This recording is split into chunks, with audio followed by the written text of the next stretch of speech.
Hola nuevamente, qué bueno poder tener esta oportunidad de aprovechar máximo el tiempo y tener la oportunidad de aprender un poquitico. Habíamos quedado de cómo interpretar correctamente la Biblia, ¿verdad? Ese era el tema que habíamos dejado.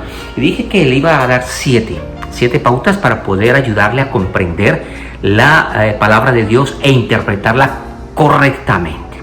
La primera de ellas, necesitamos interpretar correctamente las palabras de los textos bíblicos. Eso es lo primero que tenemos que hacer, interpretar correctamente las palabras que están allí escritas y registradas en los textos bíblicos. Para ello es necesario echar mano del significado de las palabras.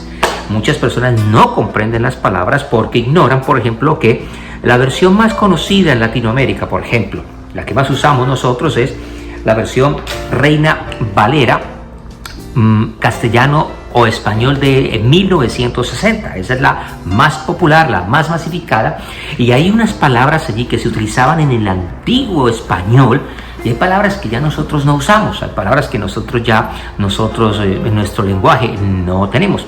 Entonces eso se nos dificulta. Hay palabras que están allí, las personas no las entienden, no las comprenden. Entonces siguen leyendo, siguen avanzando y ese pasaje pues quedó sin un significado o un significado correcto porque no se encontró cuál era el significado de la palabra. Lo primero entonces es entender el significado de cada una de las palabras y además de esto es empezar a entender el uso correcto que se usó o se empleó en el momento que fue escrito el texto.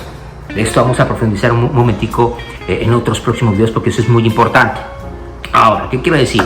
Para esto es necesario que tengamos una correcta y una muy buena, una muy sana versión.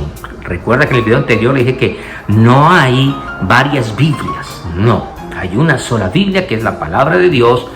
Algunas tienen unos libros de más, otros no vamos a hablar del canon ahorita, no nos compete hablar de esto, pero lo que quiero decir es que hay traducciones, algunas se hicieron de las copias más antiguas, otras se hicieron de las copias que ya se habían hecho, de otras versiones. Entonces han habido diferentes formas de interpretar, de traducciones. Entonces en algunas versiones dice, por ejemplo, Jesús se subió a la barca. En otra versión dice, a la barca se subió Jesús. O otra versión puede decir, y montándose Jesús en la barca. Pero el contexto del texto bíblico generalmente siempre es el mismo. Entendiendo esto, hay que entender entonces cada una de las palabras cuando hablamos de la parte profética. Por ejemplo, empiezo con la primera. En la Biblia se habla del día de Jehová. Usted va a encontrar mucho esta expresión en el Antiguo Testamento, sobre todo el día de Jehová. En el Nuevo Testamento vamos a encontrar la expresión el día del Señor. Si uno lee esto, pues uno podría imaginar, y algunos dicen, el día del Señor es el sábado, el Shabbat, y de ahí se pegan y hacen doctrinas y esto. Vamos a entender que cuando proféticamente se está leyendo estos pasajes, pues tienen un momento especial, un tiempo especial, una ocasión especial donde el Señor se va a manifestar. A eso está haciendo referencia, a la manifestación del tiempo en el que el Señor se va a manifestar. Ahora, cuando hablamos de esto, queremos decir que el Señor va a intervenir en la historia de la humanidad como intervino en su primera venida. Él va a intervenir en una segunda venida. Y allí entonces empezamos a mirar cómo Él después de esto va a traer sus juicios. Van a venir una serie de acontecimientos apocalípticos que algunos dicen ya están ocurriendo, otros dicen ya estamos en los momentos apocalípticos, otros dicen estamos en la antesala, y entonces por eso es necesario comprender esta expresión. Expresiones como por ejemplo tribulación, que seguramente muchos han escrito, muchos han leído, muchos han predicado acerca de la palabra tribulación. Cuando nosotros miramos la palabra tribulación, tenemos que decir que esta es una expresión donde se habla de tiempo de angustia, de dolor, de aflicción, de congoja, y tiene dos aplicaciones. La primera aplicación de la palabra tribulación tiene que ver con los problemas que todos los seres humanos tenemos, las angustias, las vicisitudes, las adversidades que todos los seres humanos pasamos. que pasaron también los apóstoles en su formación de la iglesia, esos momentos difíciles por causa de la predicación del Evangelio.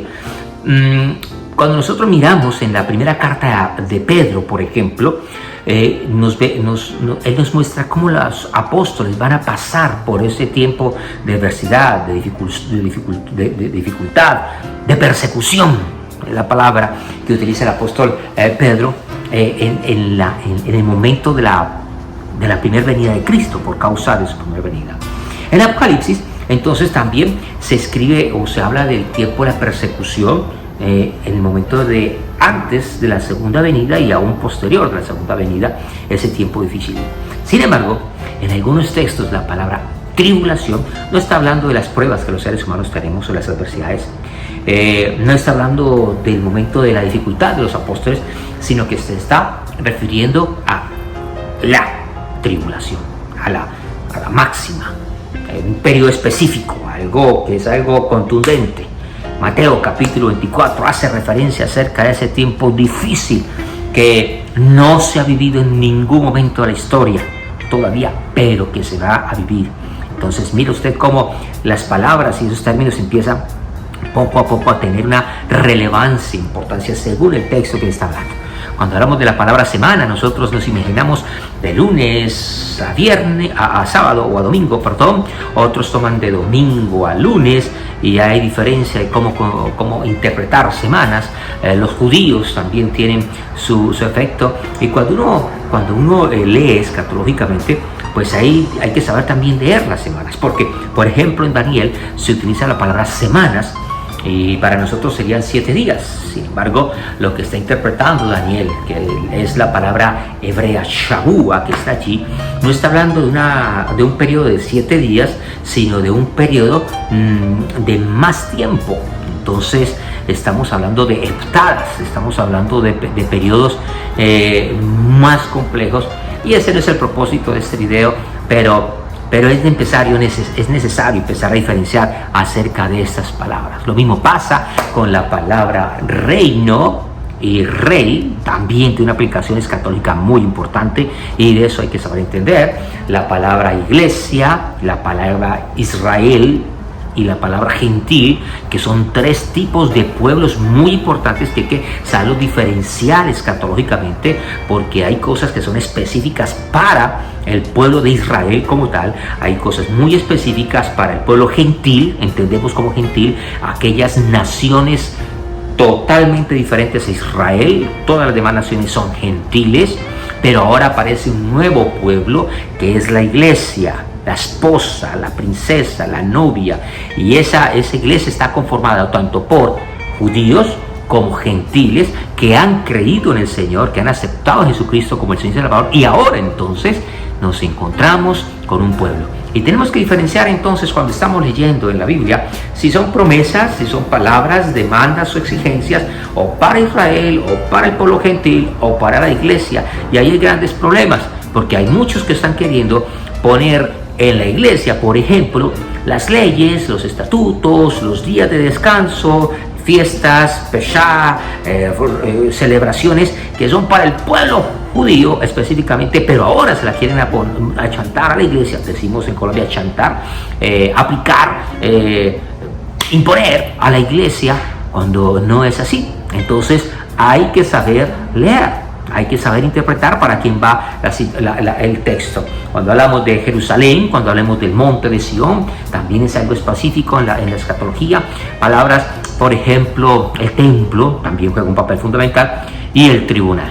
Bueno, no me quiero extender por ahora, pero es necesario empezar a comprender. Tengo que avanzar. Y en el próximo video concluiré este punto de interpretar correctamente las palabras que están en el texto bíblico. Así que te espero en nuestro próximo video. No te muevas. Dios te bendiga, Dios te guarde, te esperamos y deseamos que todo salga muy bien.